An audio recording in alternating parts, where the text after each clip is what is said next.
Hey, what's up guys? Aaron here. In this video, Celsius updates regarding the vote and moving forward. So let's take a look at the computer. What I'm going to cover is the percentage of people that accepted and rejected the plan. I'm also going to go into how many people elected to get more crypto or more stock, how many people decided to opt out of third-party releases, and also how many people opted out of the class claim. But most importantly, I'm going to go over how much extra crypto you're going to get if you did toggle to crypto, and what basically everybody is going to get back as a percentage of your claim. So I will just cover everything up to this point, guys. We made it very, very far, and thank you for sticking with me. So let me just dive into this story really quick, and then I'll dive into exactly kind of how much money everybody will be getting back as a percentage of your claim. So really quick, we have retail borrowers, 98% of people accepted the plan. Convenience class around the same, 98. People who had an earn claim, 99% accepted the plan. So talking about how many people decided to do the weighted stock distribution. This was the toggle where you said, I want all stock and no crypto. So very, very small amount. 4.85% of people who had a loan decided to toggle for more stock. And I'll talk about that a little bit later in this video when I get to this stuff here. And just under 4% of people that had an earn claim decided to toggle to stock as well. 26% of people that had a loan decided to toggle to all crypto. 17% of people that had an earn claim decided to toggle to crypto, and around 20% of people with a withhold claim, so only 279 people, decided to toggle to crypto. So we're seeing a lot more people saying, I want more crypto than I want all stock, which I assumed was going to happen. I assumed more people were going to say, I would rather have more crypto back and less stock. So I'm not surprised at all that those were the results. We had only 0.5% of people decide to opt out of this class claim. There was only 554 people, or 0.12%, that opted out of third-party releases. So far, everything is as I expected. We had most of the people vote how I said I was going to vote, and this is kind of not a surprise at this point. We had 15% of people decide to contribute their claims to the litigation administrator. Now, I thought this would be higher.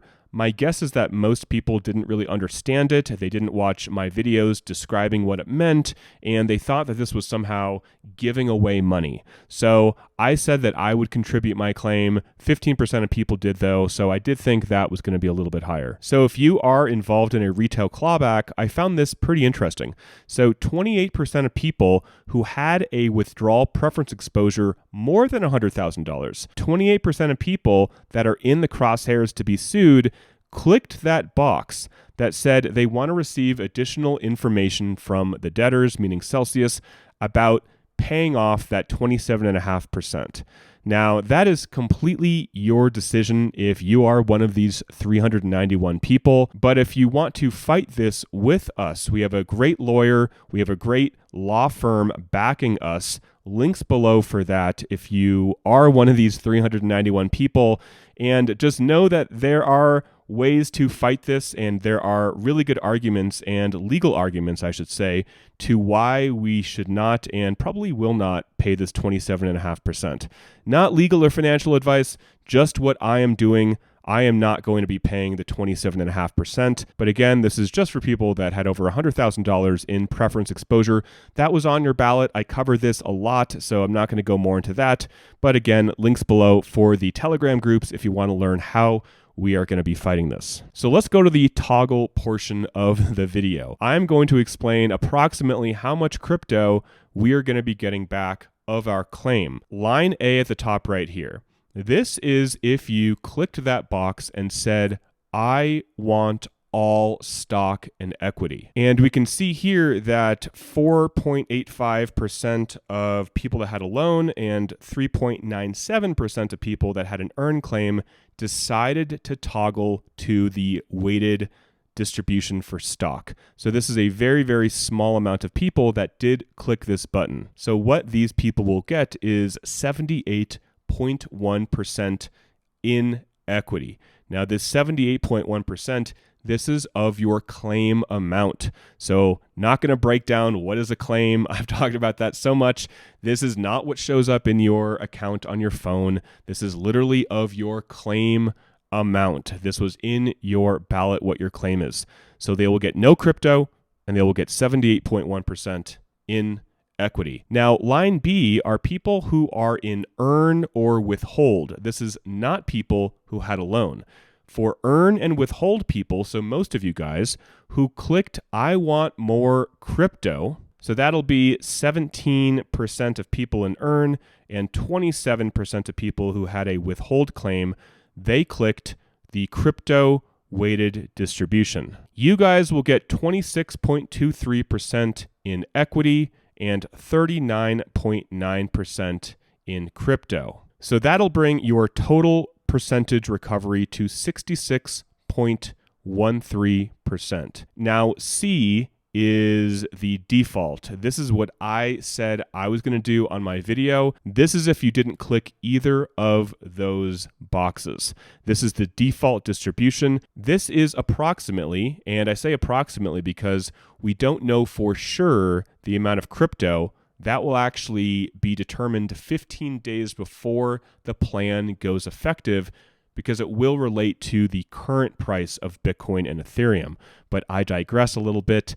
They will get, and we've known this for about a month or two, 30% equity, 37% crypto, for a total recovery of 67%. So we knew that people that wanted 100% equity would get a higher recovery. So that's what we're seeing here.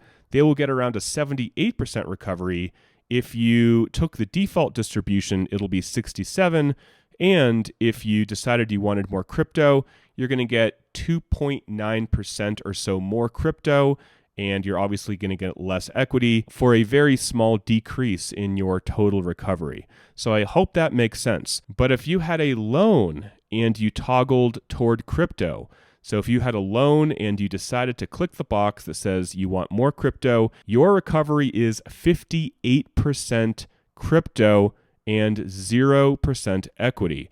So we knew that loans were going to get priority. This was part of the negotiation. I'm not going to go into that, but this was known for, 1 to 2 months at this point, that people that had a loan were going to get priority for the toggle. And here we can see that 26% of people that had a loan claim or a borrow claim decided to toggle to crypto. So about 1/4 of the people that voted that had a loan claim toggled to crypto, and those people are going to get all crypto, which will equal 58 or so, approximately, percent of your claim amount and no equity. So that's not bad. I mean, if you had a loan and you were going to get back 58%, I mean, it's not great. You're still obviously losing quite a lot of crypto. There's no way to avoid that. But you are getting a higher percentage of crypto, but your total recovery is much, much lower. So if you add in the equity portion to the crypto portion for every other selection here, the total recovery is much higher, all the way to 78% or so if you got full equity.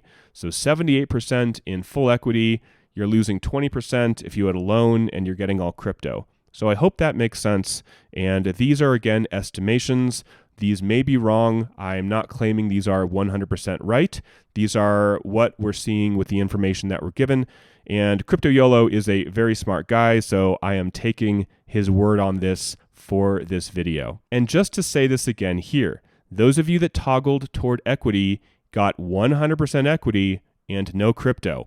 I said that verbatim in probably my last 5 to 7 to 10 videos. So if that was a surprise to you, I'm sorry, but if you toggled for equity, you're getting no crypto back and you're getting 100% of that in stock, which again will be around 78% or so in stock. And those in the loans and borrower group who toggled towards crypto get 100% of their return back in crypto, but zero equity, what I just showed here. And earn and withhold again are getting some increase in crypto, and it'll be this right here, 26% equity and 39%, or basically 40% crypto. And I will finish the video here saying that the next time we are in court, this begins the confirmation hearing, is going to be October 2nd.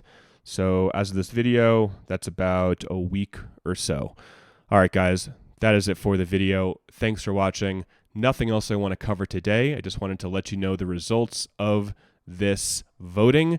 Right now, there's a lot more that needs to be done in the confirmation hearing. So we will have different ad hoc groups, different lawyers. We already saw some of the objections come in my last video. All of these will be heard in front of the judge, and everyone will get their, time to shine in front of the judge. So nothing is guaranteed right now, but as of this video, everything is going according to plan, basically. There aren't any major hiccups. The U.S. trustee has their objections, which I'm not surprised. The SEC doesn't necessarily like Coinbase being a distribution agent, which I can understand, I guess, because Coinbase and the SEC had beef. Other than that, there isn't any massive wrench that's been thrown in this process. So that's good. My goal, and I think many of your guys' goal, is to get out of Chapter 11 as quickly as possible and just get our crypto out, and then hopefully this NewCo gets on the stock exchange, and then we could trade it. I don't know what's going to happen with the price of the equity in the stock. Nobody knows short term. But hopefully, if there's another Bitcoin bull market, then the price of this will rip. I mean, that's what I'm hoping for. So guys, that's it for the video. I could talk more, but I want to end it here. Thanks for watching. Till next time, talk with you soon, and bye for now.